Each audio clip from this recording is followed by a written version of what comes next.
Sí, ¿no? Se está grabando, Sí se está ¿no? grabando, profe. Muy bien, pues nada. Entonces, somos 5, María Cecilia, Fabiola y Ángel. Quería saber un poco las impresiones de la lectura antes de empezar. Por ejemplo, Fabiola Ariona Cabrera, ¿no es así? ¿No? Tú te has presentado en el foro, eres del Instituto Pedagógico de Monterrico y actualmente trabajas en UNIDO, ¿no es así? Sí, así es. Vale. Y vamos a ver aquí, ¿quién está? Está Ángel, ¿te has presentado en el foro? Fabiola María Cecilia. Vamos a ver.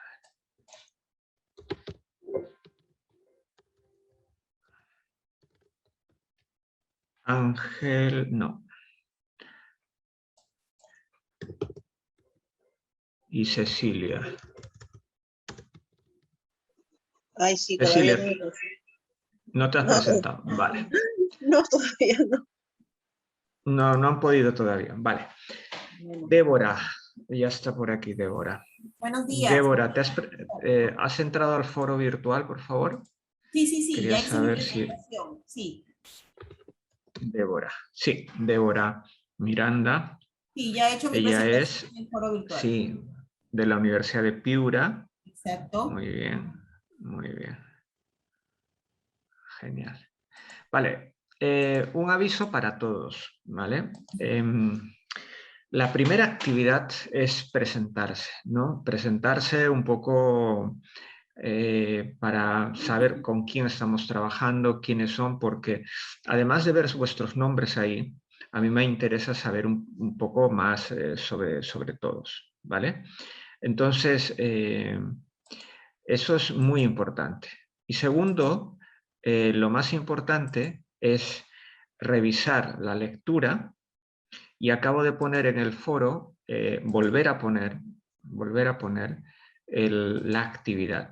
La actividad consiste en leer el material, ¿no?, que tienen ahí todos, y a partir de esa lectura plantear un interrogante, ¿no?, sobre la relación entre la educación en el contexto del COVID o fuera del COVID, pero plantear una pregunta, no solo plantear una respuesta, ¿vale?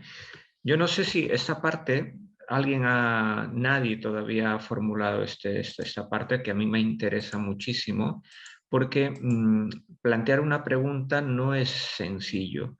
Para plantear una pregunta hay que tener un marco teórico importante y contrastar. O sea, cuando surge una pregunta, es que surge un problema entre lo que se piensa sobre algo y el comportamiento de algo. Entonces, cuando nosotros vemos un problema, vemos una incoherencia entre un hecho y una teoría. Entonces, plantear una pregunta es un gesto, hay que tener un bagaje para poder hacerlo, o una experiencia, o conocimientos, o teorías, etc. Entonces, cuanto más conozcamos, más problemas vamos a encontrar, ¿no? Cuanto más sepamos sobre un tema, más problemas podemos encontrar. Y esto es muy importante para que la teoría avance. Esto es muy importante para que el conocimiento avance. El conocimiento, la teoría educativa y todas las disciplinas avanzan básicamente porque a partir de lo que han desarrollado, por eso a ese desarrollo le llaman marco teórico, a partir de ese desarrollo buscan alternativas, fórmulas, incoherencias, vuelven a ver los objetos de análisis, de estudio, identifican que eso no se comportan pues dependiendo del marco teórico que se tiene. Entonces, siendo más concretos, hay cosas que nosotros sabemos sobre la educación y la tecnología que necesitamos contrastar, que necesitamos investigar o tener la certeza de que es así. Entonces, yo les invito en el foro, además de presentarse, que a partir de la lectura de este material puedan formular, participar de esta actitud crítica frente a la educación y la tecnología y poder ofrecer alguna pregunta que podamos debatir y que se pueda de alguna manera socializar en este foro de trabajo. ¿Vale? En este foro de trabajo tienen hasta el día 22, no esperen la última hora, por favor, ¿vale? ¿Algún comentario sobre la lectura? ¿Alguien ha revisado la lectura? ¿Alguien ha podido hojearla, leer unos párrafos, saber más o menos de qué se trata? ¿Alguien? Alan, ¿nadie ha podido leer la lectura todavía? Ángel. Buenos días, maestro. De mi parte todavía, maestro. ¿Todavía? Ok. Todavía. Ángel, ¿tú has podido leer algo? Débora, Fabiola. No, profesor. No, vale. Es necesario que lo descarguen y lo puedan revisar, ¿vale? Buena parte de estos estudios no solo tiene con lo que yo pueda decirles, sino sustancialmente con lo que puedan ustedes analizar a partir de la lectura y a partir de la participación. A partir de ahora, por favor, necesito que todos los que están aquí y los que verán este vídeo después participen del foro porque va a ser muy importante, ¿vale? Entonces, vamos a entrar a un tema que a mí me interesa mucho, que tiene que ver con esta asignatura, y lo que básicamente yo voy a aportar, además de lo que tienen en la unidad 2, que no repetiré, porque no tiene sentido repetirlo, porque está en el texto. El texto lo pueden leer, lo pueden ampliar. Yo voy a partir del contenido del texto, yo voy a proponer una reflexión, una descripción primero y una reflexión, y tratar de ir más allá de lo que está en el texto. El texto básicamente es un punto de partida, ¿vale? Mal haría yo en repetir lo que hay, porque básicamente pues, hay más cosas que se pueden aprovechar en una sesión, y el objetivo de esta sesión no es evitar que lo estudien, ¿no? Sino ampliar, profundizar más, ver otras cosas a partir de lo que ya tienen escrito, ¿vale? Entonces, esta segunda parte tiene que ver con enseñar y aprender en la sociedad del conocimiento. Aquí, solo el título ya tiene una complejidad. Enseñar es un proceso y aprender es otro proceso. Y la sociedad del conocimiento es un rasgo particular de una sociedad. Enseñar, entre enseñar y aprender no existe una relación causal. Normalmente pues hay aprendizajes que dependen de la enseñanza, pero no toda enseñanza te asegura un aprendizaje, o por lo menos el esperado, ¿no? En el aprendizaje intervienen muchos factores y la enseñanza es un factor. Entonces, cuando tú enseñas con tecnología o aprendes con tecnología, hay que tener en cuenta que estás aprendiendo con una tecnología que pertenece a un sistema de producción, un sistema social al que le hemos adjetivado sociedad del conocimiento, sociedad digital, sociedad red, sociedad postcapitalista, etcétera, etcétera. Pero ¿cuál es la constante? La constante es que en esa sociedad no es una sociedad agrícola, no es una sociedad basada únicamente en el consumo, sino que hay una nueva beta, por decirlo así, de riqueza. Y esa riqueza está asociada con el poder que otorga el conocimiento. Pero no solo el conocimiento de lo que tú sabes, sino el conocimiento la información de las cosas, los datos y una serie de elementos que se gestionan a través de la tecnología. Por eso es que la tecnología es muy importante, porque la tecnología que hay ahora, que la que nosotros no es la televisión, ni es un molino de agua, ni es un molino de viento, ni es un barco, etcétera. Son tecnologías que tienen dos funciones: que procesa por un lado la información y la comunicación y que gracias a ese proceso también puede generar riqueza.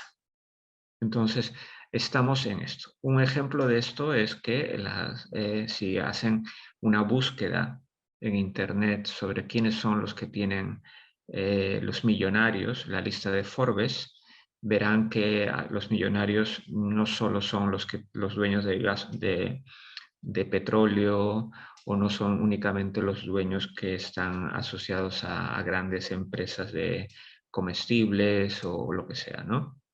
Los grandes millonarios son personas ahora asociadas a las tecnologías de la información y la comunicación. Bill Gates, el dueño de Zuckerberg y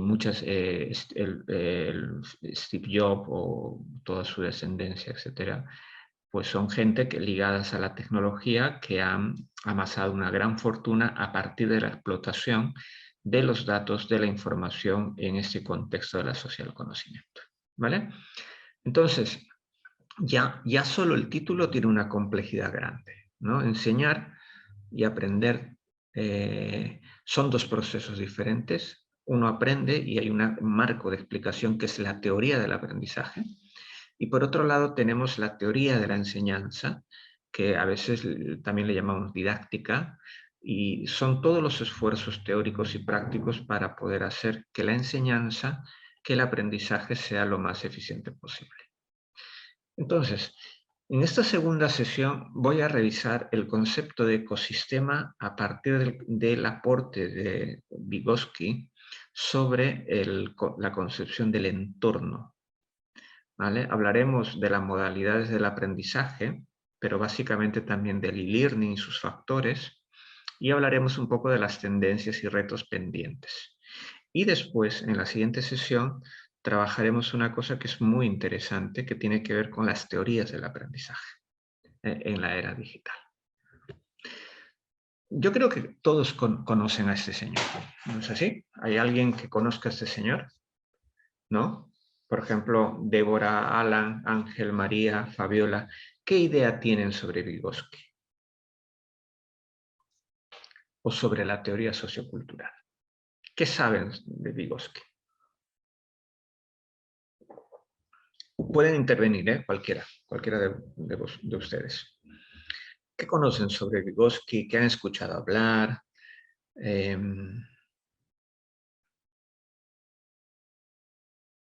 Todos son profesores, ¿no es así? Si yo preguntara por Piaget, todos tendríamos una idea también. Débora, Alan, Ángel, María, ¿qué opinan sobre Vygotsky? Ángel, Sí, profesor. Sí, muy bien. Vygotsky, bueno, sé que fue un psicólogo ruso, fue uno de los más importantes y destacados en la psicología del desarrollo, ¿no? Y fundador de la psicología histórico-cultural. Te escucho bajito. Sí. ¿Y por qué es importante Vygotsky?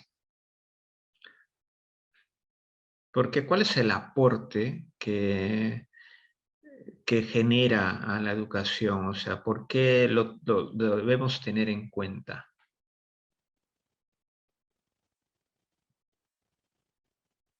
¿Mm? ¿Por qué siempre se vuelve a Vygotsky? ¿Alguien ha leído a Vygotsky? ¿Alguien lo ha trabajado? ¿Alguien ha desarrollado ese concepto que todo el mundo habla, que es la zona de desarrollo próximo? ¿No? Y Piaget, del supuesto conflicto que hay entre Piaget y Vygotsky, un falso dilema en realidad. ¿Qué conocen sobre Vygotsky? ¿Qué nos puede aportar un psicólogo que nació o vivió y sus principales aportes en la década del 30 del siglo pasado a la educación con Internet en el siglo actual? ¿Qué puede aportar un señor que no conocía Internet? ¿Y qué puede aportar un señor que trabaja una teoría sociocultural a la comprensión de la tecnología y la comprensión de Internet y el aprendizaje digital? Vamos a ver. A ver, necesito que Débora, ¿quieres Bueno, participar? para, Sí. para lo más importante para Vygotsky es que para que un niño aprenda era predominante la interacción social. Es el motor de su desarrollo, la interacción social. Esto era lo más importante que resaltaba Vygotsky, ¿no? En su teoría. Eso es, sí. La teoría sociocultural tiene dos elementos que son claves. Lo socio es el contexto y lo cultural la herramienta. No hay cultura sin el contexto social, ni sociedad avanzada sin la mediación de la herramienta. El tema central de Vygotsky, que era un psicólogo bielorruso, es el tema de la mediación. ¿Ya? La mediación social o la mediación cultural. La mediación es un factor en el proceso de desarrollo de los procesos psicológicos superiores. ¿Vale? Entonces, un proceso psicológico superior como la memoria, la memoria comprensiva, el habla, etcétera, etcétera, son procesos que según Vygotsky no se desarrollan únicamente en virtud de la naturaleza o el desarrollo, sino que necesitan de un proceso de mediación cultural. Y entonces, para Vygotsky, el medio social y la cultura son parte de la explicación del aprendizaje. No existe aprendizaje, porque el aprendizaje es un bien cultural, no es un tema genético, aunque tiene condiciones biológicas, obviamente. El aprendizaje es el medio social, o sea, nuestra sociedad concreta, y la cultura, ese conjunto de valores, normas, utensilios, habla, protocolos, jerarquías y una serie de elementos, toda esa cultura y herramientas son parte de la explicación del propio aprendizaje. No existe aprendizaje al margen de un contexto y de una cultura. Entonces, esta idea tan simple es una idea potente. ¿Por qué? Porque lo que se hace en China, la educación en China, es muy probable, casi seguro, que no funcione en Finlandia, y lo que funciona en Finlandia no funcione necesariamente en Perú. No porque estén errados los métodos, no porque sean potentes, sino porque el contexto social y cultural forma parte de la solución y del problema educativo. A veces nos olvidamos de eso. No estamos aplicando una fórmula química ni una ecuación física para que sea la misma en China, en Finlandia o en Perú. Estamos hablando del aprendizaje. Si nosotros somos conscientes de que el aprendizaje depende del contexto y depende de la cultura, entonces tendremos mayor reparos en poder replicar cosas con éxito, porque esa réplica no es mecánica, sino pasa por un filtro pedagógico de interpretación y adaptación al contexto. Entonces, la teoría sociocultural nos permite entender que la vida mental de cada sujeto es una vida mental con otros y que llevan los rasgos de la cultura. ¿Y cuál es el principal rasgo cultural, el elemento de mediación cultural que hace que nos humanicemos? El lenguaje. El lenguaje es la principal herramienta de mediación entre el sujeto y su contexto. El lenguaje, por eso este libro Pensamiento y Lenguaje, el lenguaje es un elemento fundamental para aprender, no para aprender, sino para para la aprehensión, para la captura de la realidad a partir de esa herramienta. ¿Por qué? Porque el lenguaje no solo sirve para hablar. El lenguaje sirve para soñar, para amar, para pensar, para odiar, para planificar, para todo. Entonces, entre la realidad y nuestra mente hay un filtro, que es el lenguaje. Y el lenguaje, el idioma específicamente, es una construcción cultural. Entonces, cuando nosotros conocemos un idioma, no solo conocemos voces, sino también participamos de alguna forma indirecta de esa construcción cultural. Entonces, el aprendizaje del idioma, en el fondo, es un proceso y un evento cultural. Entonces, como enseñar y aprender no están al margen, no son procesos asépticos, impolutos, neutros al entorno social y cultural, cualquier situación de aprendizaje o enseñanza, si evalúas el contexto y la cultura en la que se da, te darán mejor referencia de lo que tú, mejor precisión de lo que tú puedes hacer y entender en la educación. ¿Por qué? Porque aloja el aprendizaje en su contexto y en su nicho natural, que es la sociedad. Por eso es que la educación se define como un proceso social. Pero es un proceso social, a veces lo que ocurre en el aula es un proceso social artificial entre profesor y estudiante. Esa es la escuela, el currículo. Pero cuando se habla de educación hay que entender el proceso amplio, abierto de la sociedad y la cultura para el desarrollo de las personas. Entonces, Vygotsky aporta dos elementos fundamentales, ¿no? Por un lado, dos ideas. Y ahora me dirán, ¿y este por dónde se quiere ir? O sea, ¿para qué nos sirve todo esto aquí? Ahora les voy a decir para qué.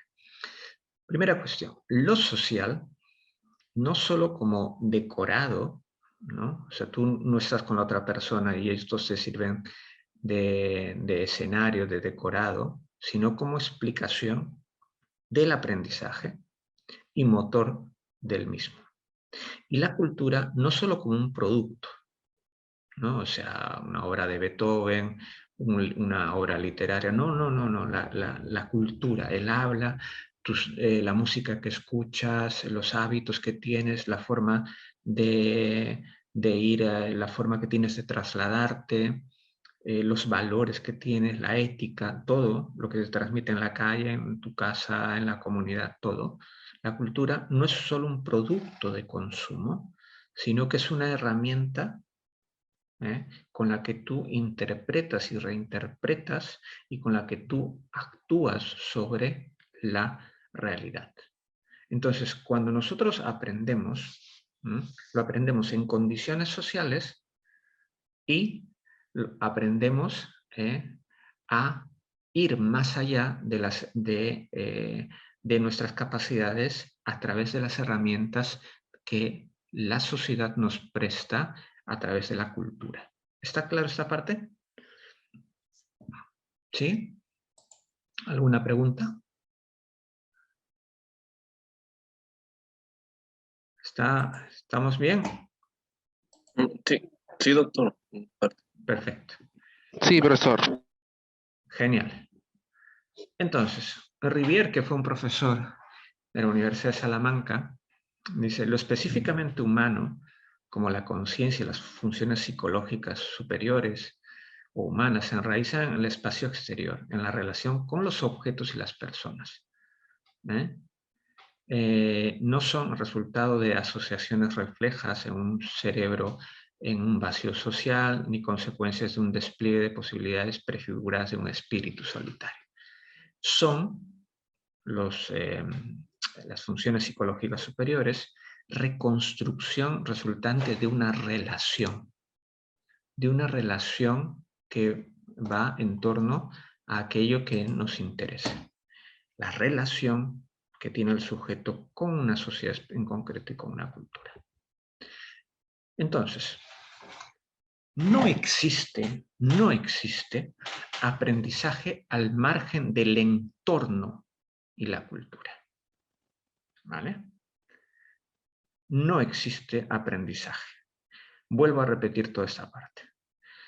Entonces, la pregunta es, ¿Internet es un entorno educativo? ¿Internet tiene una cultura particular? Protocolos, modos de acción, modos de relación, herramientas, un lenguaje. Pónganse a analizar el entorno que ofrece Internet con el entorno que ofrece el aula y la cultura que hay en Internet y la cultura que hay en el aula. ¿Hay diferencias? ¿Hay matices o son lo mismo? Y pregunto, ¿un proceso de aprendizaje y un proceso de enseñanza cambia si cambian los entornos?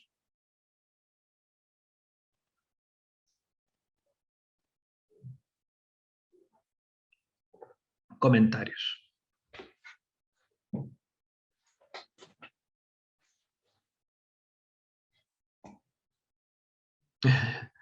María Cecilia, coméntanos, por favor. Sí, definitivamente sí hay diferencias, ¿no? Un entorno de aula presencial, puedes ver el rostro de las personas, los sonidos, hay otro ambiente, ¿no? En cambio, en un entorno, no sé si llamarlo virtual o, como decía, del internet o la web, es más, yo lo siento más unidireccional inclusive, ¿no? Y tienes otros elementos también del entorno que no necesariamente son tus compañeros de manera física. Claro, claro. Considero que, por ejemplo, son otro tipo de distractores, ¿no? Y tienes también que ejercer actitudes diferentes, ¿no? Por ejemplo, en el caso del entorno virtual o la web, requieres mayor, ¿cómo se dice?, esta capacidad de autogestión. Porque no, o sea, ahí no tienes a alguien que te está mirando y diciendo, oye, estás atento a la clase o no, o estás mirando a otro lado, ¿no? Tú tienes que autogestionar tus tiempos, tu capacidad de atención, tomar tus notas, ¿no? Todo eso es diferente. Sí. Y la cultura escolar, la cultura escolar, por ejemplo, ¿qué rasgos tenemos de la cultura escolar? Las normas, el currículum, el orden, los horarios, el habla, ¿no? La particularidad del habla de profesores y estudiantes, los hábitos, la ética, las herramientas, toda la cultura. La cultura de ese entorno llamado escuela es diferente a la cultura y los valores que hay en Internet. Entonces, yo me pregunto y les pregunto, si nosotros enfocamos Internet no como material únicamente, sino si enfocamos Internet como entorno educativo, ¿no creen que cambiaría nuestra percepción y sería mucho más importante entender que el cambio que genera Internet en la educación no es el cambio de un aparato por otro aparato, sino que el cambio que está dando es un cambio en el contexto del aprendizaje? Y aquí pregunto, enseñar y aprender en el aula, aunque sea la misma asignatura, en Internet no es lo mismo. ¿Por qué? Porque el contexto cambia, la cultura cambia, el concepto de relación, la maniobrabilidad, la idea, ahora mismo cambia todo. ¿Qué creen ustedes? ¿Esto es así?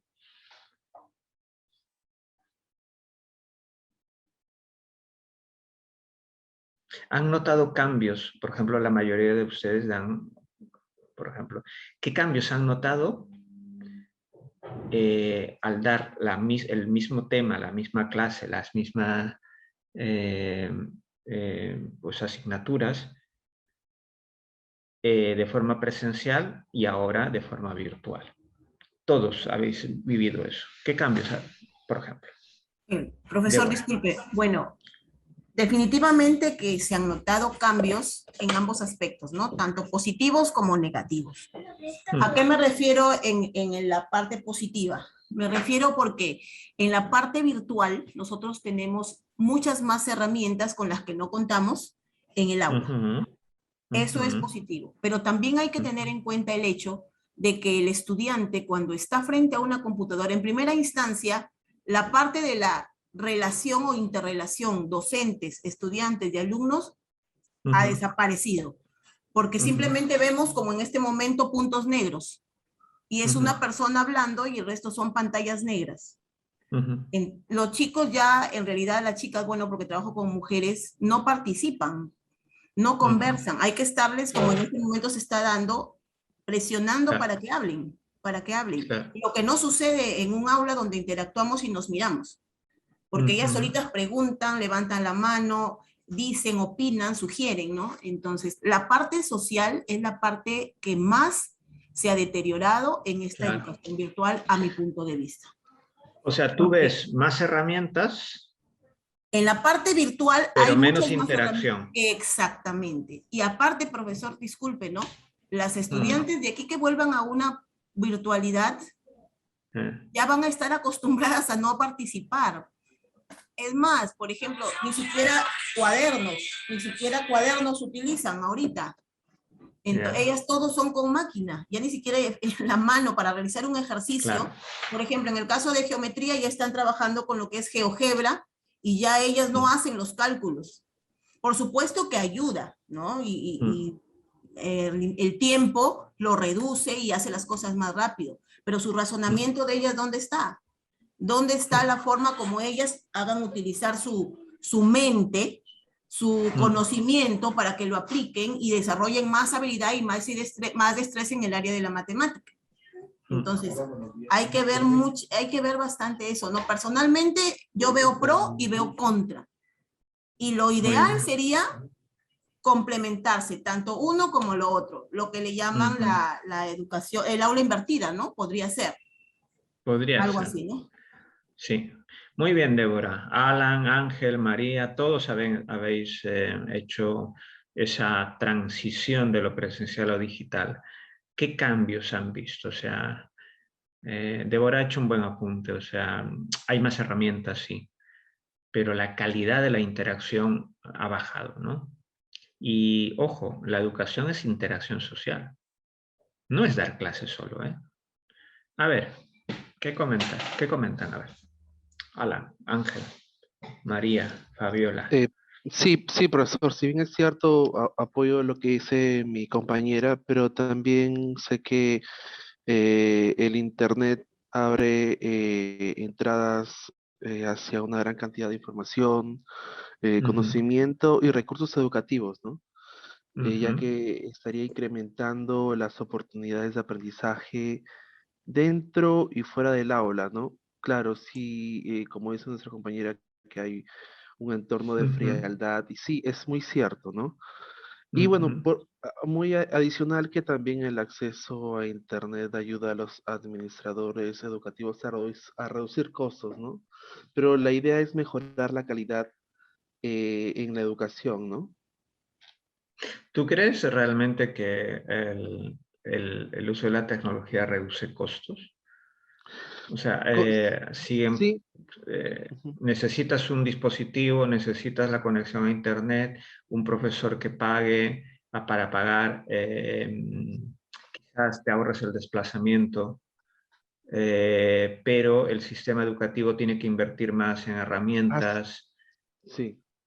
Yo me refería a la parte de los administradores educativos, a los directores, no hay alquiler, limpieza de aulas y todo eso, pero sí, necesariamente tanto el alumno como el profesor tienen que equiparse, ¿no? Tener una buena calidad de internet, una buena laptop, una buena memoria interna, ¿no? Claro. Entonces, eso sí, definitivamente.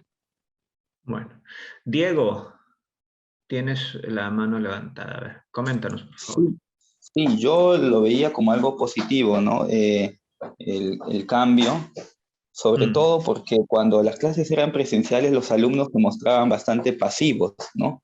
Ajá. Yo enseño superior y se mostraban bastante pasivos ante las clases de repente. Pero ahora como con la virtualidad, en la actualidad, ¿no?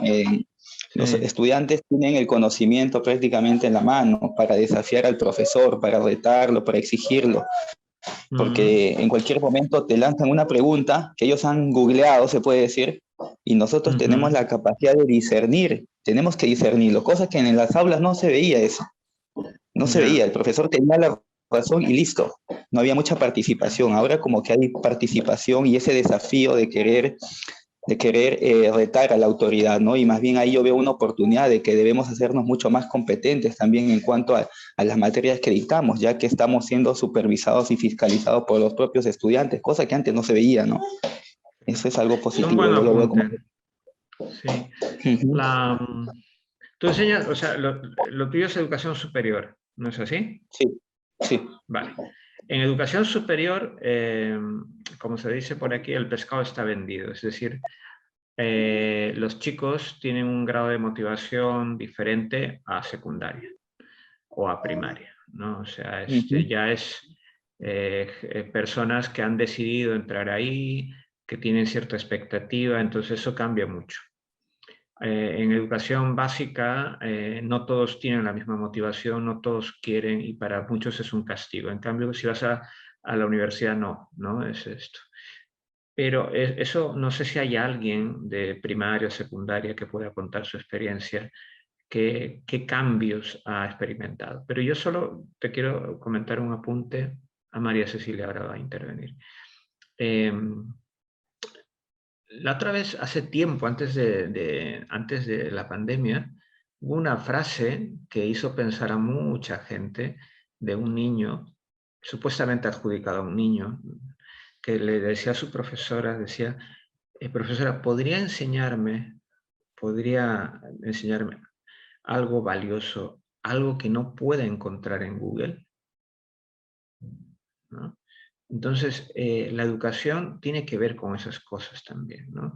La educación no es solo transmitir información, es moldear al sujeto, es darle valores, ¿no? Entonces, hay cosas que no están en Internet, como por ejemplo las relaciones sociales.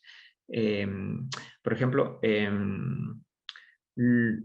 por más buen profesor que seas o buena profesora que seas, o padre o madre que seas, no a un hijo o a una hija no le vas a poder dar lo que su contemporáneo le puede dar.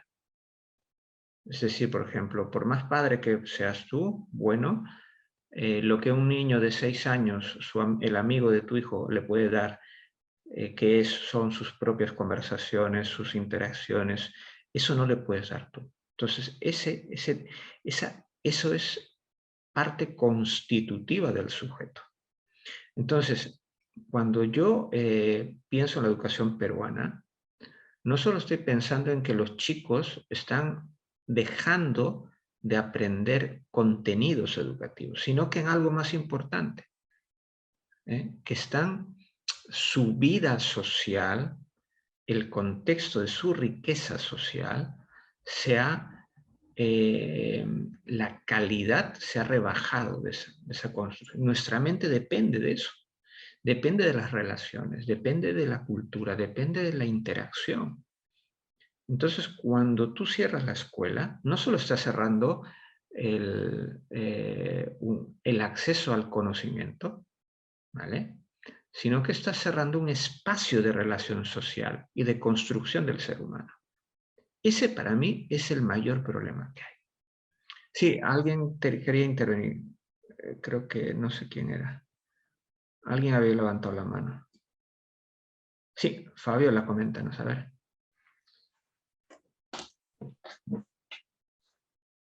¿Qué ha cambiado? Justo Sí. lo que usted decía, ¿no? Es interacción, ¿no? Yo trabajo con niños de 4 años y en algún momento nos hemos juntado de manera presencial, ¿no? Ajá. Y no había esa interacción, ¿no? Ujú. También todo lo que era la motricidad gruesa, ¿no? Al poder desplazarse, no conversaban entre ellos, no Ya, sabían eran cómo llegar. extraños. Exacto, ¿no? Mm, A diferencia que cuando estábamos aquí, ¿no? En lo que eran las clases presenciales, lo poquito que pudieron vivir el año pasado era muy diferente, ¿no? Y como se dice, la claro. interacción social, el compartir, yo creo que aprenden más, como dice usted, ¿no? Entre ellos, que lo que nosotros, hasta aparentemente podría decir que es más significativo para ellos, porque luego lo Mm, relacionan, pues, ¿no? Le dicen, mm, pero Tiago me enseñó así. Entonces lo comentan, lo expresan, ¿no? En inicial sí, mm. sí es bastante valioso esa interacción, esa comunicación que pueden haber. Sí ha intentado, ¿no? Hacer por rooms en el Zoom, pero tenemos que nosotros invitarlos a que, o Mm, proponer un tema para que ellos puedan recién empezar claro. a comunicar. A mí me parece una vergüenza en general, que se abran centros comerciales, que se pueda entrar a un estadio con un aforo limitado y no se abra la escuela. Yo no sé, en realidad no vas a poder tú minimizar el riesgo al 0%, eso es imposible. Nunca se va a poder hacer eso. Pero lo que se está perdiendo en la escuela es inconmensurable. Inconmensurable para el desarrollo normal de las personas. Eso no puede ser. María Cecilia, tenías un comentario, creo.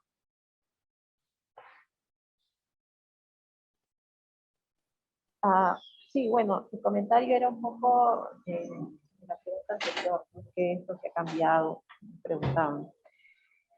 Yo creo que nuevamente volviendo a este tema que está ahí, ¿no? El medio social y la cultura, Ujú, el tema de la edad definitivamente es una variable importante, ¿no? Porque no es lo claro. mismo, como decía nuestra compañera anterior, mirar a los niños pequeños, ¿no? De 0 a 3, de 3 a 5, a los de primaria, a los de secundaria.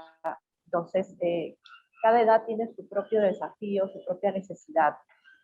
En la adolescencia, por ejemplo, a veces efectivamente no quieren prender las cámaras, avergüenzan por los cambios que están Mm, teniendo, ¿no? Entonces se vuelven, mm, incluso a mí me parece bien interesante porque muchas veces en el salón, en lo presencial, claro, como que se exige la participación, ¿no? ujú, Pero en el entorno virtual eres tú quien decide. O sea, de alguna manera claro. también el docente, el facilitador, lo puede exigir, ¿no? O sea, prendan sus cámaras, participen, Mm, ¿no? mm, Pero yo lo veo como que más voluntario, más autónomo, ¿no? Porque mm, no necesariamente alguien te está mirando, ¿no? mm. Entonces, lo veo de esa Por forma, ¿no? ejemplo, por Ajá, ejemplo, María Cecilia, yo estoy seguro que nuestra relación cambiaría si nosotros nos estaríamos viendo en clase física. así es. Nuestra idea, nuestro concepto del otro sería diferente, Sí, y yo lo veo, diferente. por ejemplo, justo quería decía una experiencia, por ejemplo, mi hija, yo lo veo desde el lado de mamá, porque yo soy superior, ¿no? Pero Mm, ella dice que que participa más en lo virtual que en lo presencial, mm, porque en lo presencial a no todos nos dejaban participar. mm, Y a veces ella incluso en la parte de matemáticas, en la parte, ella tenía vergüenza porque no se sentía a veces como que preparada para participar, mm, ¿no? Porque siempre la miraban como que, uy, siempre allá, la que tiene dificultades, ¿no? Pero ahora más bien se siente con más libertad, con más seguridad para participar. Y ella dice, yo mm, prefiero lo virtual, o sea, o sea, quiere lo presencial por la interacción, efectivamente, ¿no? Al inicio, pero ella valora lo virtual porque más bien la ha generado seguridad, dice, para participar en esas áreas que para ella era difícil, ¿no? ya. Me pareció muy curioso. Eso es relativo también, ¿no? Ajá. Jenny, coméntanos a ver. Bueno, yo trabajo en Inicial, les comento también. ¿Trabajas con inicial? Sí, entonces es un poco diferente. Claro. Nosotros, por ejemplo, hemos trabajado, trabajo en el Estado y es todo a través de WhatsApp. Es que yo de verdad me quito el sombrero, digo, es que cómo se puede enseñar por WhatsApp. Es que la verdad es que... Y vale, pues lo puedo hacer en medio año, 4 meses, pero Sí, 2 años, es que es terrible. es complicado, entonces los mensajes solamente a veces los reciben los padres, hemos tratado de Ya, grabado videos, materiales, ¿no? Tratar de hacer la comunicación por audios para que los niños nos respondan, ¿no? Pero claro que no es al momento, porque no se puede. La conexión claro, es un elemento pero muy antes que los niños respondan, también esperas que los padres respondan, ¿no? claro. Entonces, esa parte no es un poco complicado porque a veces los mensajes llegan tarde, llegan de noche, los padres ya salieron a trabajar, entonces ya llegan en la noche y a veces no, el niño que está despierto o al día siguiente. Ha sido Ya, este último semestre sí hemos tratado de motivar bastante y de buscar la forma de conectarlo a través de las plataformas Zoom, ¿no? Meet, mm, en la medida buscar esa parte del contacto social, porque los papás eran bastante complicados, decían, no se puede instalar, no hay señal, y bueno, la parte geográfica también nos jugaba un papel importante, ¿no? Que la señal no llegaba. claro.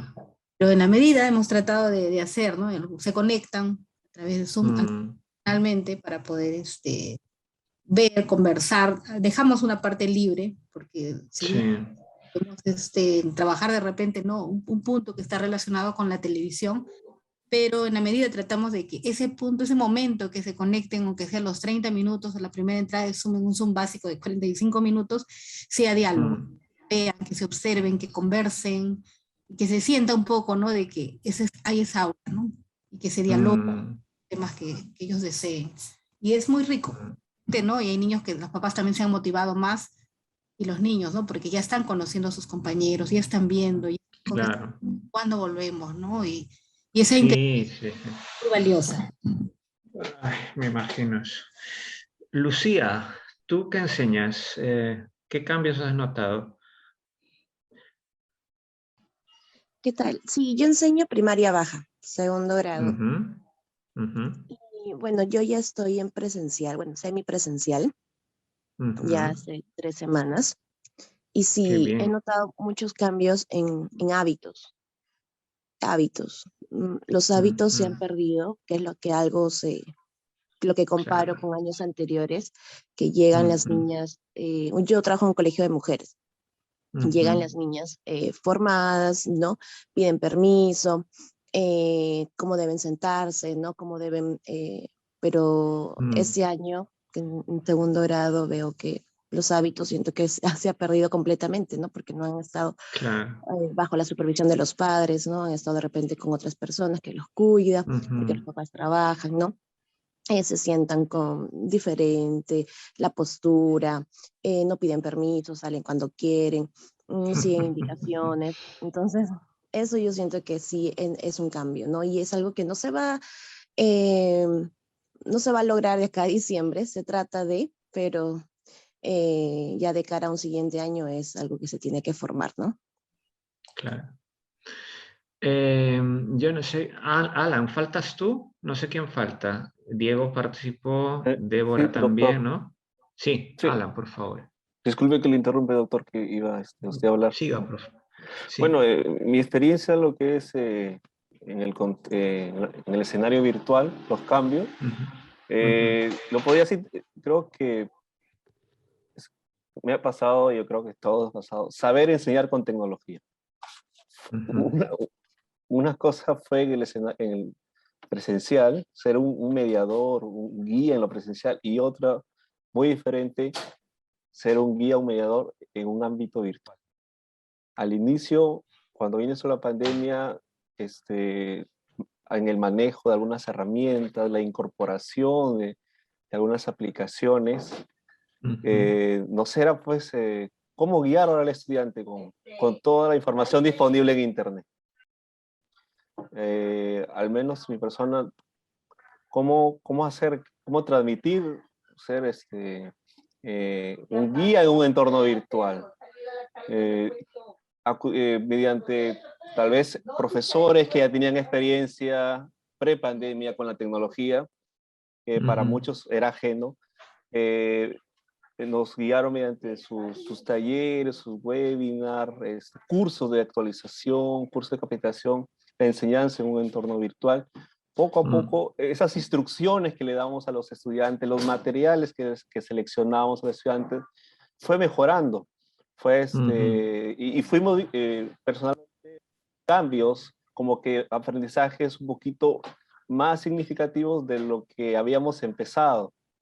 Claro. Entonces, enseñar en un entorno virtual, como se dice, hay que aprender a enseñar en un entorno virtual. Y hoy día los maestros necesitan, de hecho, hemos tenido que actualizarnos, que capacitarnos. Las universidades, comentaba un docente en una oportunidad, han tenido que también cambiar su currícula, las programaciones.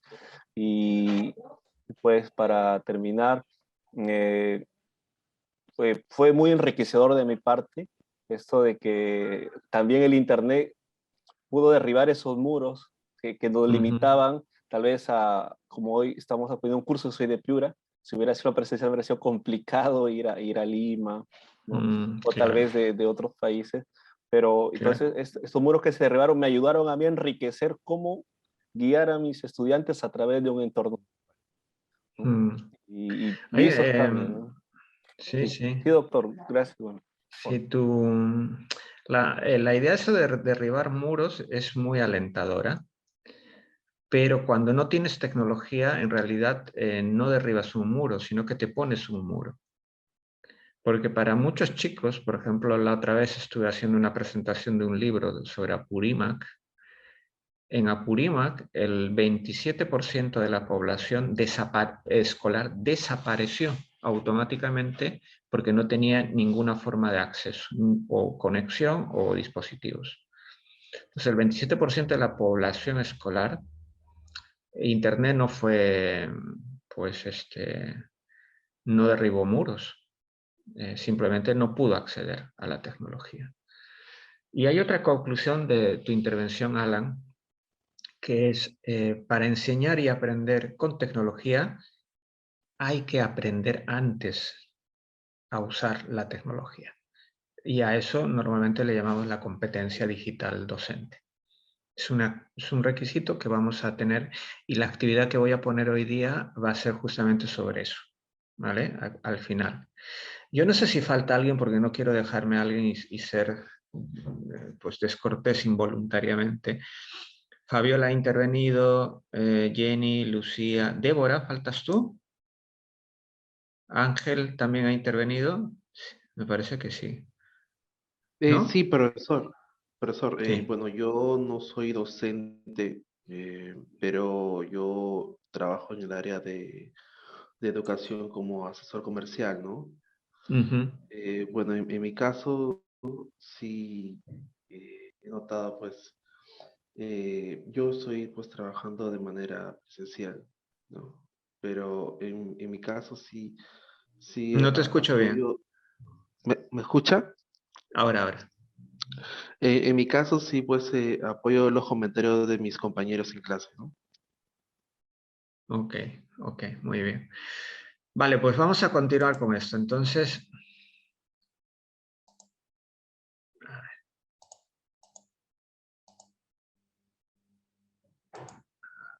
Vale.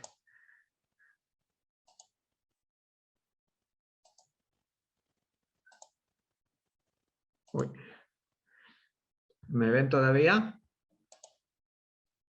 ¿Sí? Sí se ve. Sí, vale. Estoy viendo la pantalla. Algo hecho que no me... Perdonad. Aquí estoy. A ver. Vale, se ve, ¿no? Sí se ve. La ¿Sí? presentación. Vale. Compartida. Perfecto. He quitado el vídeo, pero voy a poner esto que me interesa más. Es más bonito ver esto que verme a mí. Así es que... Voy a, por un momento, después apareceré de nuevo. Bien, entonces cuando nosotros pensemos en Internet y en la tecnología digital en general, yo creo que más que pensar en un material hay que pensar en algo que está muy claro en el texto, en un ecosistema de aprendizaje. Y un ecosistema de aprendizaje no es solo un aparato, sino son el aparato más todos los elementos que pueden condicionar su uso. La gestión del centro, la conexión a Internet, los padres de familia, el profesor, el propio estudiante, etc. No se trata únicamente de un aparato. Entonces, si nosotros enfocamos el aprendizaje con tecnología desde el aporte que hace la teoría sociocultural, podemos entender que aprender con tecnología no es simplemente emplear una tecnología, sino es participar de una cultura, ¿no? Y de una forma de interacción social. Y que el aprendizaje no depende únicamente de la relación causa-efecto, tecnología-aprendizaje, que sería lo más rudimentario, sino de un conjunto de factores, porque la complejidad que aporta Internet es la misma complejidad que puede aportar un ecosistema de aprendizaje. Entonces, esto debe quedar muy claro. Yo no sé si hay alguien que tenga alguna duda sobre esto. O sea, la idea es entender que el cambio no depende únicamente de si estoy usando Internet o no, sino de qué cultura estoy participando, ¿no? Y qué factores están de alguna manera interviniendo en esto. Entonces, aquí es donde yo, a ver si esto se mueve, hago la pregunta. ¿Internet material o entorno? ¿No? Material o ecosistema, podríamos también decirlo, ¿no? ¿Y qué cosa es Internet? Internet no tiene una estructura como las que aparecen en la izquierda, ¿no? Como por ejemplo, la de las civilizaciones antiguas o la revolución industrial o las híbridas, sino que Internet describe un entorno de relación, de interacción o de acceso a la información de forma reticular, es decir, como red, donde cada persona, cada acción. Vale, ¿ahora me escuchan? Sí, doctor, ahora se escucha. Ay, yo no sé qué ha pasado. Madre mía. Vale, ahora están viendo la presentación, ¿no? Sí, doctor. Sí, Sí, ¿dónde nos quedamos? En esta parte, Internet, material o Vale, entorno. muy bien, pues. Entonces, la idea es pensar si Internet es un material o un entorno. Entonces, ¿qué cosa proporciona Internet? Internet no ofrece un entorno plano ni jerárquico a nivel de comunicación, ¿no? Sino ofrece un entorno en red, un entorno planteado como una comunicación y una relación en red. Esta forma de interacción en red con la que nosotros podemos comunicarnos ahora, porque estamos conectados a una red y nos permite justamente este acercamiento, condiciona la forma de enseñar y aprender. No es una cosa neutra. Entonces, lo que podamos hacer en red o no es una posibilidad, es una realidad que hay que tener en cuenta cuando se educa con Internet, ¿vale? Entonces, ya cualquier forma de educación con Internet es una forma de relación en red, ¿vale? Entonces, yo no sé si se está grabando esto. Ay, por Dios. Sí, sí está grabando, doctor. Sí, perfecto. Sale la misma, grabando. Para tenerlo en cuenta. Muy bien. Manuel Castells, que es un sociólogo muy importante sobre el tema de Internet, habla de algo llamado autocomunicación de masas. Nosotros conocemos lo que es la comunicación de masas, ¿no? O sea, por ejemplo, la televisión, la prensa escrita, la radio, ¿no? Son editores de contenidos que pues distribuyen esta información a la población y el grado de interacción es mínimo. Entonces, ¿a qué le llaman? ¿A qué le llaman autocomunicación de masas, Manuel Castells? Manuel Castells dice que es una comunicación en la que las personas que reciben la información no solo la reciben, sino que también pueden comunicar, pueden devolver, pueden interactuar y crear sus propios contenidos. Esto no pasa con la televisión, esto no pasa con la radio. Cuando tú pones un comentario en Facebook, puedes tener varias reacciones, varias interacciones, corregir el contenido, y esto no pasa con Internet cuando vemos, perdón, con la televisión cuando vemos un noticiero, un programa. Por la televisión se distribuye la información, ¿no? Lo mismo pasa con un blog. Si tú tienes una noticia, si tú has vivido la noticia de forma presencial, puedes contarla, puedes emitir, participar en el debate, y esas cosas Manuel Castells les llama autocomunicación de masas, que no es necesariamente la comunicación de masas. ¿Y esto dónde ocurre? Esta autocomunicación de masas no ocurre en un país en específico, sino ocurre en esa capa tecnológica que nosotros llamamos Internet. Ocurre en ese entorno tecnológico que es Internet, en esa red que es Internet. Entonces, ¿dónde está esa red? ¿Dónde está conectada físicamente? Pues hay servidores en muchas partes del mundo. Por ejemplo, ahora mismo nosotros nos estamos comunicando por Zoom, y Zoom, en alguna parte del mundo está el servidor en la que está almacenándose esta comunicación. Pero nos está permitiendo interactuar en esta capa tecnológica. Y esta capa tecnológica es una capa, como les decía, reticular. Y en esta capa es donde cabe la educación digital, donde cabe el mobile learning, donde cabe el e-learning, donde cabe todas las modalidades de interacción que nosotros podamos conocer en la educación virtual.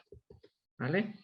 Entonces, ¿qué podemos sacar nosotros de provecho de la teoría sociocultural para entender esta nueva capa tecnológica, esta nueva capa educativa a expensas de Internet? Podemos entender que además de la pregunta que nosotros siempre manejamos cuando hablamos de tecnología, que es ¿con qué material o con qué aplicación, con qué tecnología voy a enseñar? Esta tecnología, ya que no es la televisión, ya que no es la radio, genera otras dos preguntas interesantes, que quizá no tienen sentido en el aula presencial. En el aula presencial tú no te preguntas con quién vas a aprender, salvo que no conozcas el nombre del profesor o la profesora. Pero en Internet se hace necesario preguntar con quién aprender. Es decir, con quién, porque no hay un profesor o profesora, a menos que estés en un curso virtual.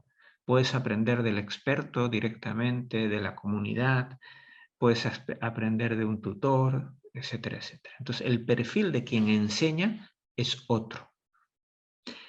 ¿Y cómo se va a organizar el aprendizaje? Aquí no hay respuestas. Puedes encontrar un vídeo, puedes encontrar una referencia, una noticia, pero cosas organizadas no necesariamente. Entonces, lo que aporta de alguna forma la teoría sociocultural es ver cómo la pregunta por lo social se abre a una pregunta diferente cuando tú apuestas por Internet, y cómo hay que centrarse en el tema de la actividad que tú puedes trabajar. Yo no sé si hasta aquí me estáis escuchando, ¿no? ¿Están todos? ¿Sí? Sí, doctor. Perfecto, perfecto, vale. Doctor. Hasta aquí vamos bien. Sí, preguntas. Bueno, en esta parte me hace acordar, por ejemplo, cuando habla de la forma de aprender, los cursos MOOC, por ejemplo, los cursos MOOC que mi padre llevaba en Preeduca, yo he notado una diferencia entre llevar un curso MOOC y, por ejemplo, un curso como el que estamos llevando en estos momentos.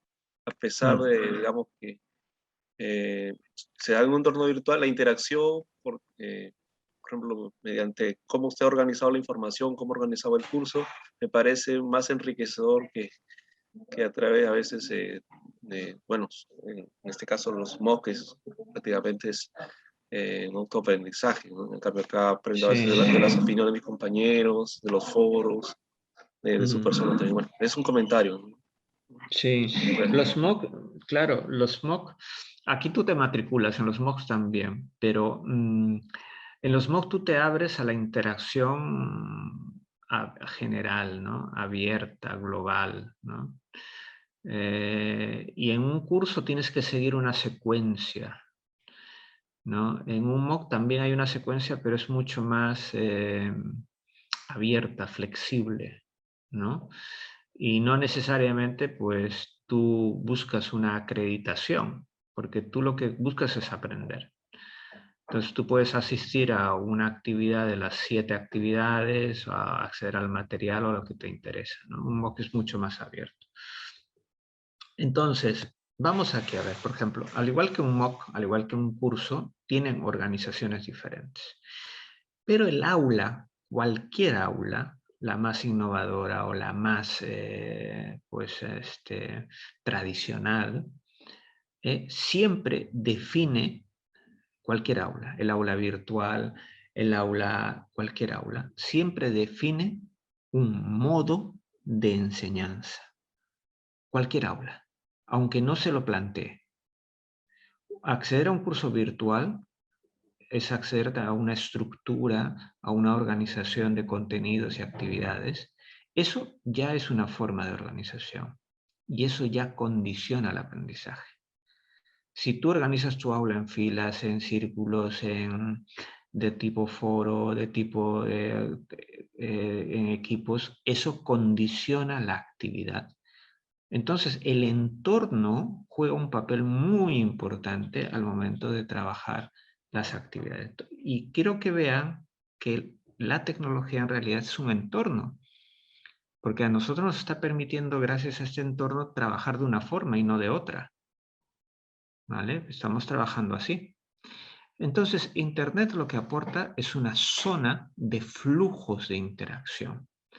Estos cuadritos que ven aquí, estos 6, son flujos de interacción en Twitter. Cómo se hacen pequeños nichos, núcleos temáticos en función de las relaciones, en función de la participación, ¿no? Entonces, lo que ocurre en Internet hay interacción, flujos que de alguna forma a ti te dicen cómo la gente se relaciona en base a qué tema o con qué frecuencia. Y esto nos hace pensar si una escuela conectada a Internet en realidad es un nodo, pues estamos hablando de un centro de aprendizaje o un nodo de aprendizaje. Entonces, la verdad, hay que pensar si la escuela conectada a la red, ¿no? Pero no digo conectada a Internet únicamente, sino conectada a otras personas, en realidad podría tener la función de escuela como nodo, de escuela como un nodo especializado, etcétera, pero que se añade a otros elementos por los cuales seguir aprendiendo, ¿no? Entonces, esto abre la noción de escuela. Entonces, si nosotros asumimos que enseñar, ¿no?, en el marco de la escuela es crear las condiciones, métodos y posibilidades de aprendizaje, entonces tenemos que preguntarnos qué papel tiene la tecnología en esa posibilidad. Y aquí es donde quiero que vean que la tecnología es una parte de un todo, ¿vale? Que el aprendizaje no se explica únicamente por la presencia o el uso sofisticado de la tecnología, sino que la tecnología forma parte de un todo junto con el currículum que contextualiza ese aprendizaje, la evaluación, las prácticas educativas, las prácticas de enseñanza, el liderazgo, los valores, la organización, las actividades de aprendizaje, el desarrollo, todas otras cosas que de alguna forma nos están diciendo, nos están dando estos elementos. ¿Vale? Entonces, como todos han intervenido, bueno, todos los que han estado en ese momento, yo puedo resumir todas las intervenciones que han hecho con esta siguiente frase. Digitalizar la educación no es solo convertir los contenidos en PDF, sino que, como todos los han sufrido en sus carnes, digitalizar los procesos de educación es mucho más complejo que usar un vídeo, que usar un contenido, que usar WhatsApp.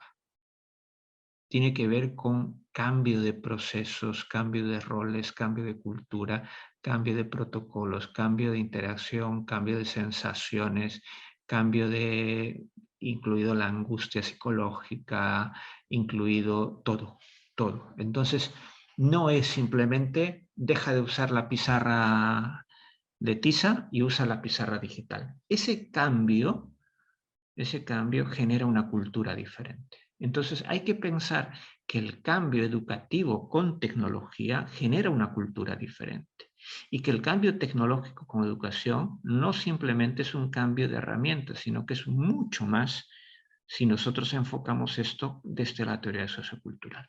¿Esto está quedando claro?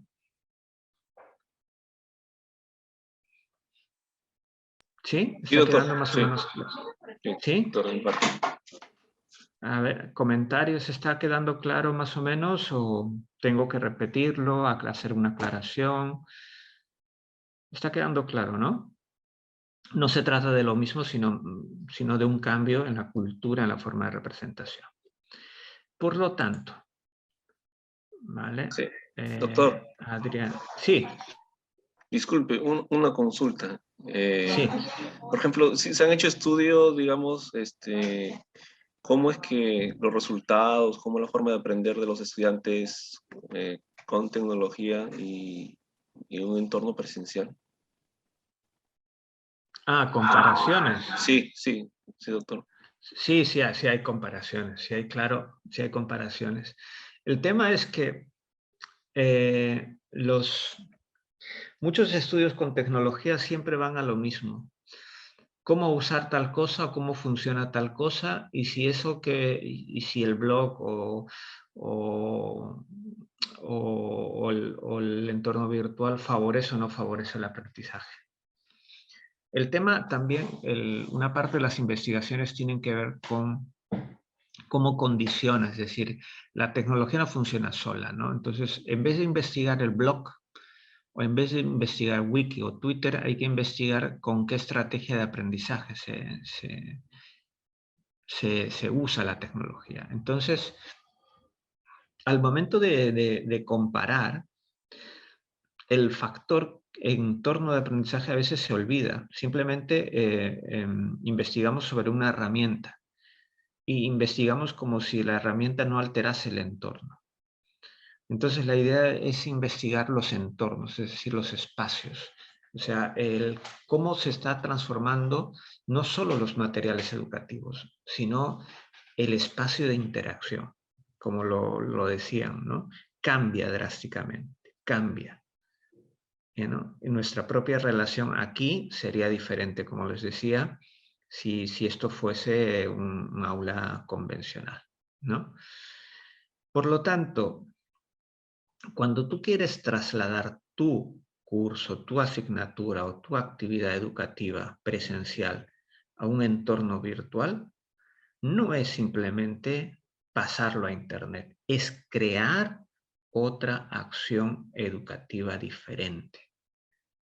Por más que sea la misma asignatura, por más que sea, por ejemplo, química inorgánica, por más que sea derecho constitucional, lo mismo que tú has hecho durante años y lo pasas al mundo virtual, no estás simplemente trasladando, copiando tu curso. Estás creando otra experiencia educativa.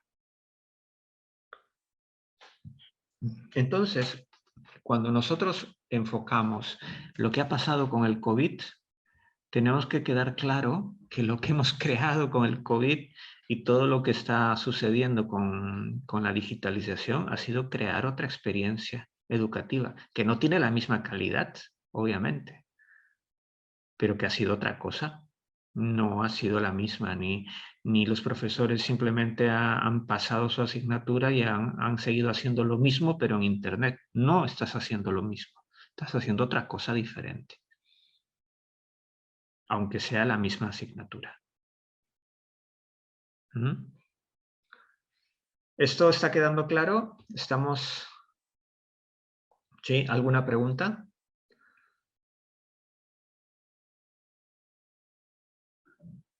Ya tenemos 10 participantes, por lo menos aquí. ¿Está quedando claro? ¿Alguna cuestión? José, has vuelto. Se nos había ido el internet o el aula virtual, no sé qué había pasado.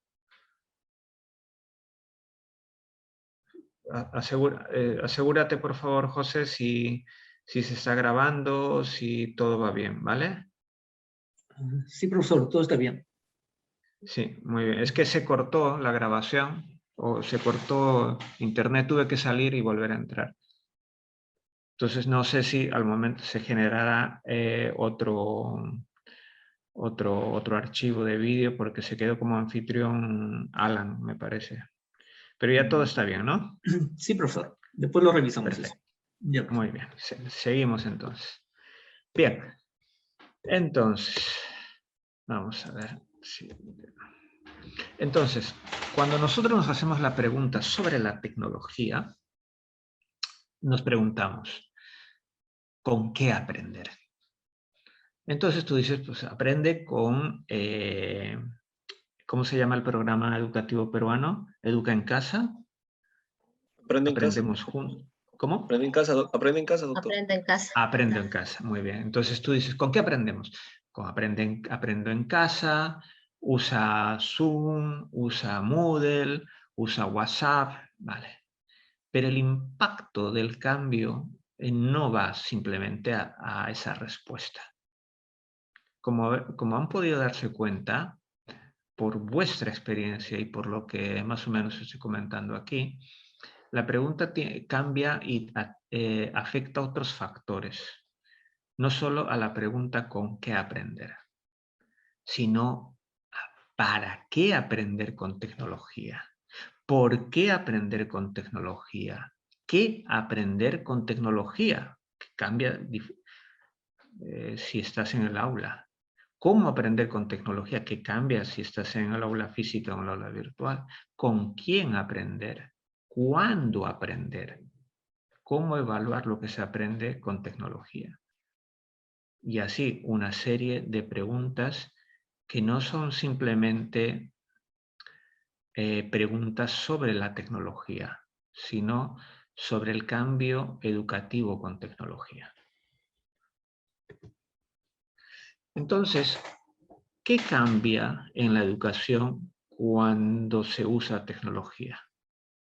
Para resumir, cambia la interacción social, los roles, las tareas, el tiempo, los materiales, la organización, etcétera, etcétera, se alteran.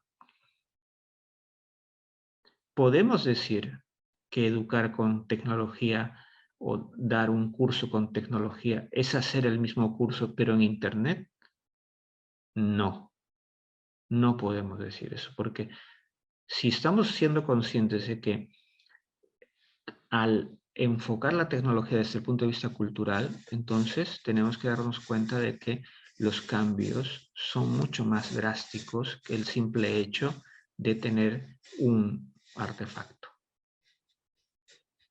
Entonces, esta es la lectura, este es el aporte de esta sesión que quiero más o menos que vean que la tecnología simplemente no es algo inocuo, sino que algo que puede de alguna forma alterar y enriquecer o perjudicar la educación. Como no he entrado todavía a esa valoración, ¿vale?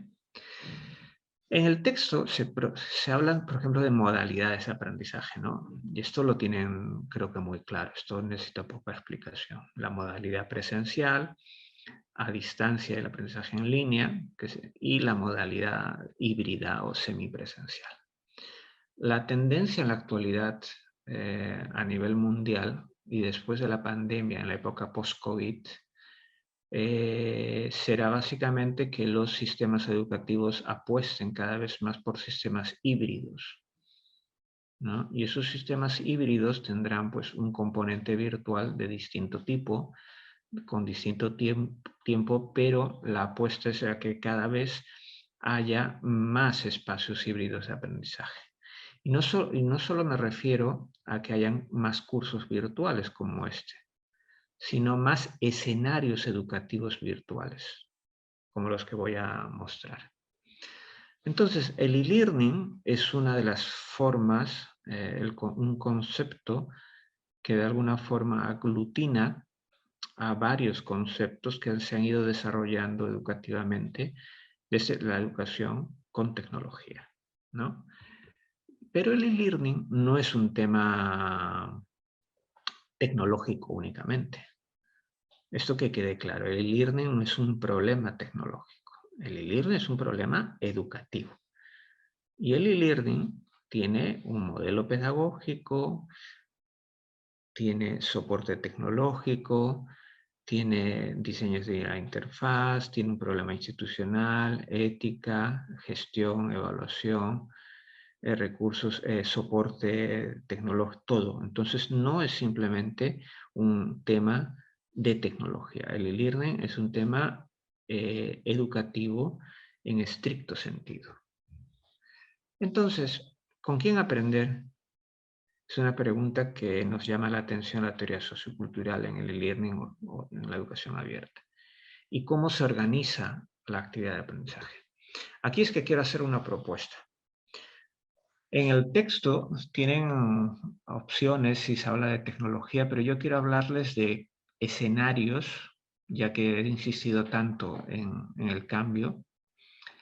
Y quiero que vean que hay escenarios, que la construcción, podemos construir por lo menos 4 escenarios educativos. Y esto es una propuesta personal que está lo he escrito por ahí, y yo lo que veo son 4 escenarios que tú puedes trabajar con Internet, escenarios educativos. El primer escenario es el más sencillo, ¿no? Hay una alta organización curricular, ¿no? Una alta preparación de clases, ¿no?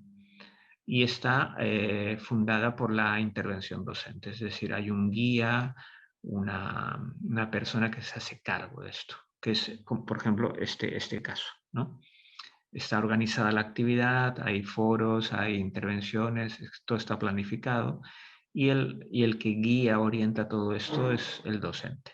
Entonces, en este escenario puedes usar tecnología, ¿vale? Y en este escenario, que es el más convencional, puedes usar, por ejemplo, una tecnología para ese tipo de escenarios, ¿no? Altamente organizados y con una intervención docente.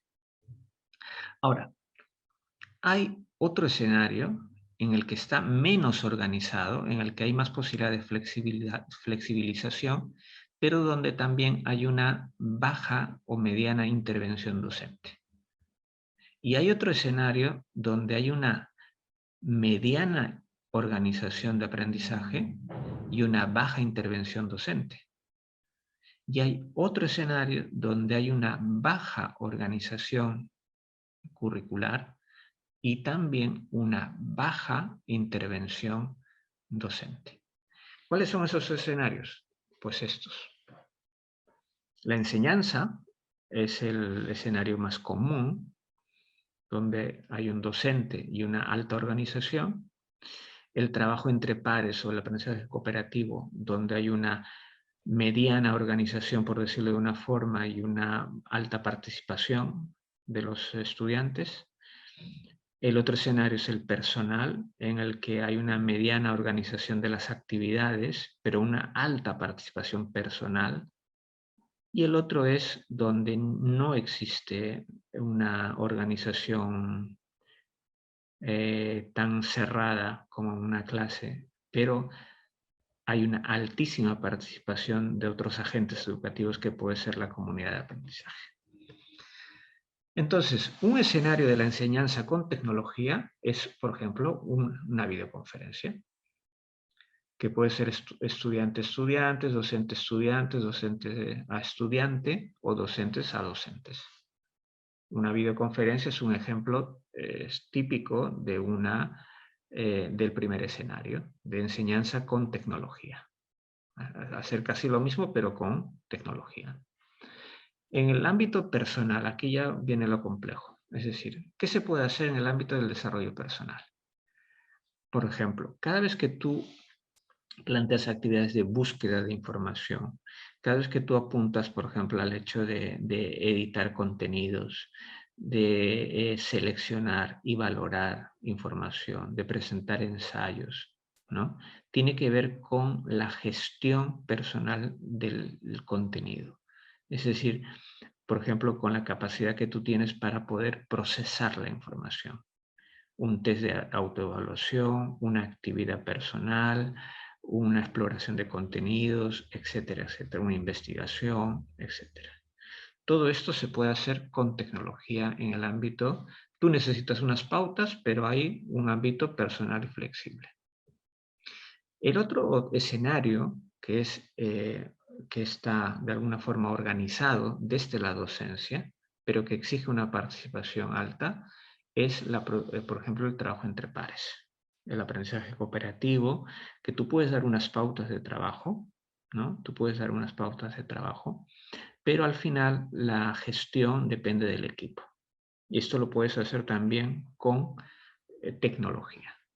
Y el último, que es el más abierto de todos, es la comunidad. Es decir, son escenarios totalmente flexibles que no necesariamente son escenarios educativos, pero que tienen una función educativa en la que no hay profesores, no hay estudiantes, hay aprendices y hay gente con más experiencia.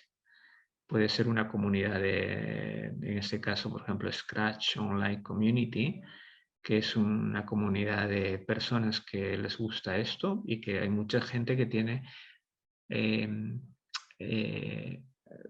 hay expertos y novatos. Entonces, entre ellos generan una comunidad de aprendizaje.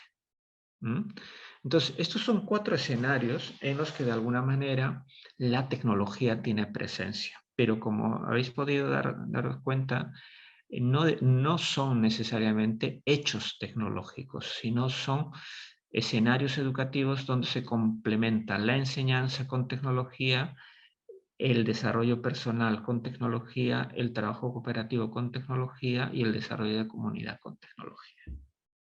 ¿Vale? Que estos son los 4 escenarios que de alguna manera quería mostrarles. Por ejemplo, a nivel de colaboración, para que vean que no todo es tecnología que se puede hacer. Por ejemplo, este cuadrito me gusta porque tú puedes trabajar varias cosas. Por ejemplo, en grupos de 4 personas, por ejemplo, ¿no? O con todas las personas. Puedes trabajar usando la red completamente o trabajar en equipo, ¿vale? Y en esa gama de colores, tú puedes usar toda la tecnología que tú proyectos. Por ejemplo, redes sociales con todas las personas, Wikipedia también, foros docentes son más restringidos, discusiones virtuales también, los análisis de casos son más específicos, o los proyectos de investigación para trabajo en equipo, el proyecto digital, etcétera, etcétera. Entonces, en esa gama de colores de interacción social, podemos nosotros plantearnos aprender o bien en equipo o bien aprender con la comunidad global en general. Entonces, esto es lo que me permite a mí, de alguna forma, pensar en que existen escenarios de aprendizaje con el profesor, sin el profesor, con los estudiantes y con otros, ¿no? Son 4 escenarios, ¿no? 1, con el profesor, ¿no? 2, sin el profesor, profesora, con los estudiantes, o los pares. Y 4, con la comunidad. Son 4 escenarios que de alguna forma les he tratado de mostrar en este cuadro. ¿Aquí hay alguna pregunta? Esta es una propuesta que he hecho hace 2 años o 3 años, creo. Son escenarios de aprendizaje digital. Lo hice para la época del COVID.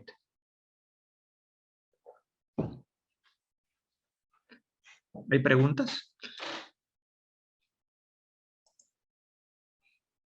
Hola. Sí. Doctor, ¿Hay alguien nada por más ahí? doctor. ¿O están procesando la información? Doctor, un comentario ¿no? Sí.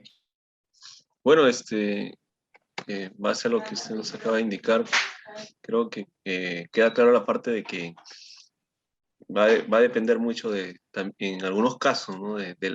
Bueno, o en todo en general, la persona que organiza el contenido, ¿no? La estrategia que tenga, la metodología, cómo lo haga. Entonces, va a depender que genere un aprendizaje, digamos, significativo, ¿no? En otras palabras. Bueno, ese era mi comentario. Ya que aquí en nuestro país, yo creo que en otro país también, disculpe, no solamente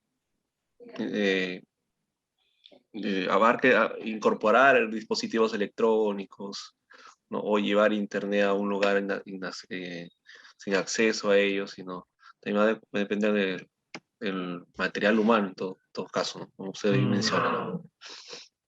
Y eso hoy en día necesitamos estar preparados, capacitados, ¿no? Por ejemplo, la estrategia Aprendo en Casa está... ¿En qué cuadrante lo ven?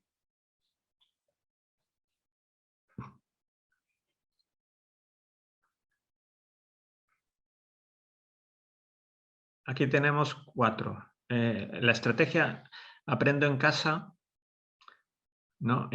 O el uso de WhatsApp, ¿en qué cuadrante lo ven? Maestro. En enseñanza personal, entre pares o comunidad. Yo lo veo, por ejemplo, yo trabajo en un colegio público utilizando la estrategia de Aprendo en Casa. Está diseñado de tal manera que hay actividades integradas, ¿no? Para 5 áreas integradas, pero está girando en torno a una situación, ¿no? Entonces, en un primer escenario, pues estamos en enseñanza, luego también ahí fomenta el autoaprendizaje, ¿no? Porque hay actividades que las alumnas van a tener que ir haciendo primero, ellas también van a ir seleccionando, también va a ello, ¿no? Como también hay actividades que te dice, ahora comparte con tu familia, Muy bien. ve a conocer lo que has aprendido, dialoga con tus vecinos, con tu comunidad, entonces está integrando de alguna manera, y también en pares, ¿no? Porque he tenido la oportunidad de trabajar, en nosotros es más por WhatsApp, el problema de conectividad, de datos, ¿no? Organizarlos por equipos. Hay secciones que sí trabajan, han logrado, porque trabajar en equipo no es fácil, mucho menos si para nosotros es un poco difícil, para ellas en esta situación ha sido un poco más compleja. Entonces, hay salones, en el caso, le cuento de la experiencia mía, hay salones que sí funcionan bien ese equipo, ¿no? Pero el resto dice, no, solo, no puedo trabajar en equipo de tiempo, trabajo y otras cosas, ¿no? Yo creo que sí se ha ido, está abarcando estos 4, pero aún nos falta todavía conocer como docentes si estamos empleando bien las estrategias que vamos utilizando, porque hemos tenido que cambiar, no es lo mismo. Y en la presencial funcionaba en esto, no te da los mismos resultados, entonces tienes que ir cambiando. De alguna manera creo que se puede abarcar ello, profesor. Muy, muy interesante lo que comenta. Claro, por ejemplo, el uso de WhatsApp, ¿no? Tú lo usas o ustedes, para la enseñanza de algún contenido. pero también dejas actividades personales o dejas actividades entre pares o pues tienes una comunidad con los padres de familia, ¿no? O con el centro. Es decir, lo que quiero decirles con este cuadrito es que hay mayores actividades, hay otra vida más allá de la enseñanza con TIC. El tema de las TIC en educación no es simplemente enriquecer la enseñanza, sino enriquecer el aprendizaje. ¿Cómo? Abriéndose desde la enseñanza a otros 3 escenarios, como es el desarrollo personal, el trabajo entre pares y la comunidad. O sea, el tema central de la educación TIC no es cómo ser más eficiente como profesor usando TIC. Y aquí con esto ato todo lo que he dicho anteriormente. Sino, señores, señoras, cómo crear escenarios educativos para el aprendizaje personal, para el trabajo cooperativo, para la creación de comunidades, además de la enseñanza con tecnología. ¿Ha quedado más o menos claro esto? ¿Comentarios? Sí.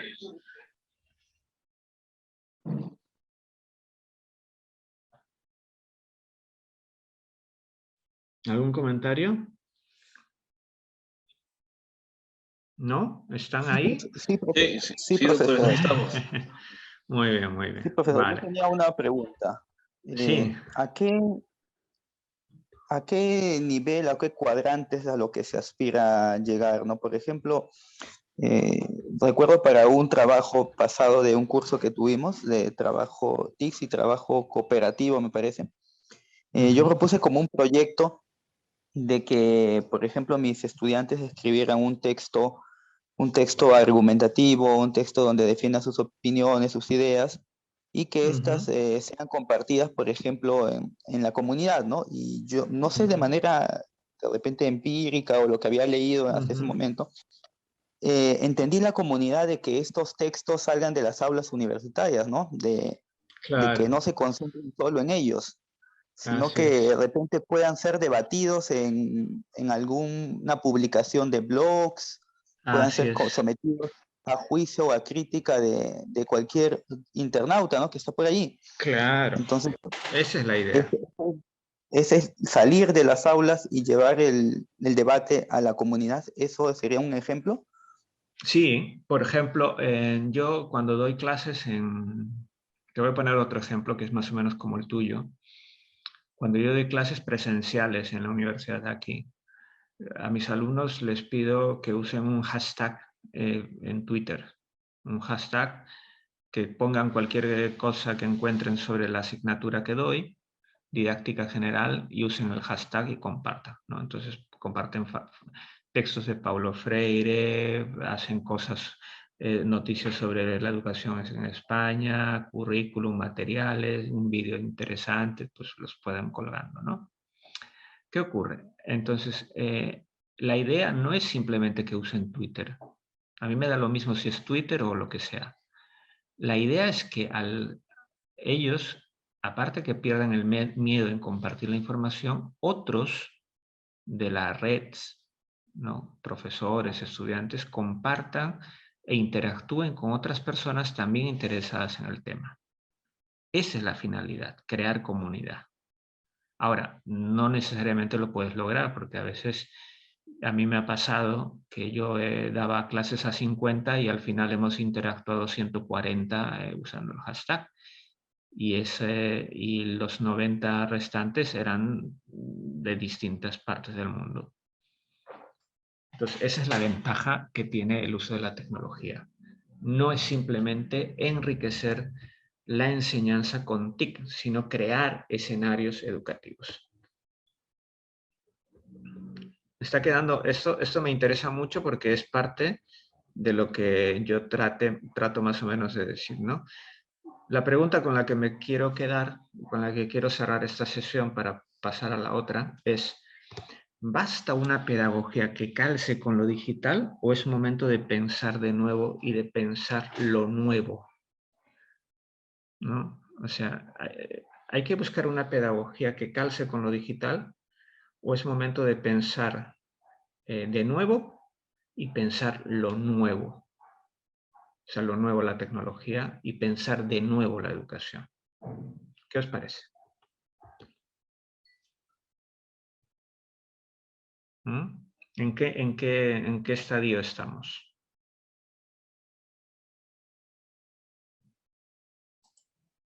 ¿Mm? Maestro, me parece que tenemos que reestructurar, porque la mayoría de nosotros hemos sido formados con otra pedagogía de años atrás, ¿no? Ahora todo está cambiando, eso avanza tan exponencialmente de que de esta pandemia hemos sido forzados a utilizar esta tecnología, pero lo hemos visto como el salvavidas, que es va sí solo va a provocar que logremos, y nos damos cuenta que no es así. Estamos pasando ya 2 años y vemos que la tecnología pues en algo nos ayuda, pero nuestras estrategias también tienen que cambiar. No estás surtiendo lo mismo, creo, ¿no? Claro. Yo creo que ahí tenemos que ampliar un poquito más, conocer si lo que estoy haciendo realmente va a lograr ese aprendizaje significativo en los estudiantes, ¿no?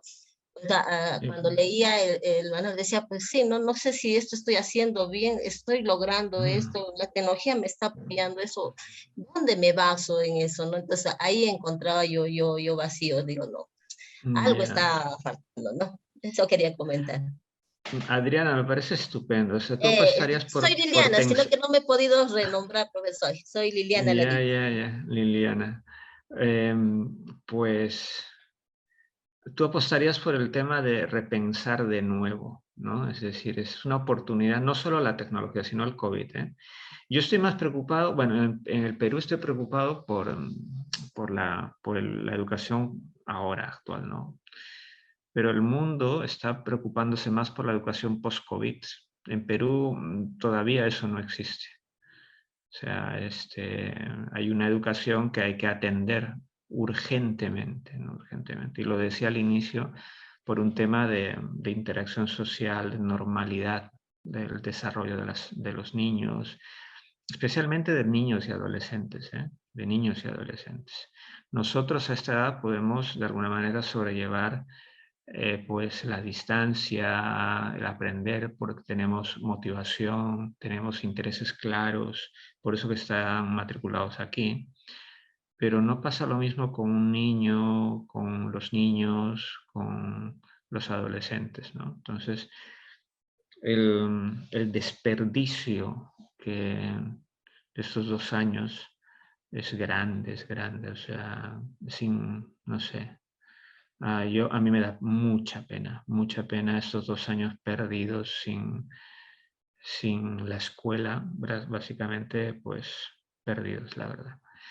Bien, vamos a hacer una pausa de unos 5 minutos, bueno, 5 ya no, 2 minutos, y voy a cerrar esta sesión y abriré la siguiente. José, estás ahí, ¿no? Entonces cerramos esta sesión y abrimos otra de aquí de unos 5 minutos, ¿vale? Una pausa pequeña y volvemos. Profesor, disculpe. Sí. No es necesario que cierre. 5 minutos va a demorar. No es necesario que cierre la sesión, profesor. Ah, ok. Lo decía para que no tengas 2 vídeos, sino tú lo cortas después. Ya, se refiere a la grabación. Ya, sí. Claro, a la grabación. Ya, profesor. Vale, pues 5 minutitos, tomamos agua o lo que sea, ¿vale? Ya, profesor. Venga, pues dejo esto, no salgo, ¿vale? Pero sí.